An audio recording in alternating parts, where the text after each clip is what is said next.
Аллах эркекти өз үй бүлөсү жөнүндө сурайт. Унутпагыла. Сен аны канча тамак бергенсиң, кандай кийим алып бергенсиң, мунун баардыгын адал барам эле таразага салып коет, болду. Бирок эгерде балдарыбыз субханалла динсиз, имансыз, ошону кыздарыбыз имансыз, динсиз өлүп кетип турган болсо, мунун сурагы миллиард эсе көп болот, унутпашыбыз керек. Биринчи жоопкерчилик бул дин, Аллахты таанытуу. Алланы таанытмайын, сен тапканыңа машырланба. Эгер сен балаң намаз окубаса, кызың намаз окубаса, аялың намаз окубаса, жок. Сен бош эмессиң. Сен жоопкерчилик боюна аны элек тагалы. Унутпагыла.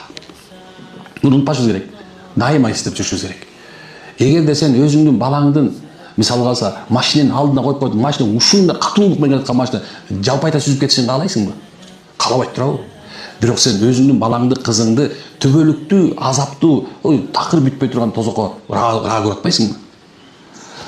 Баланы мисалы айылдыктар, эгерде уйдун кыргы чыгарбай калса, ким деген баягы кыркка башын тыгат экен. Акмак чыгып койт белең депчү.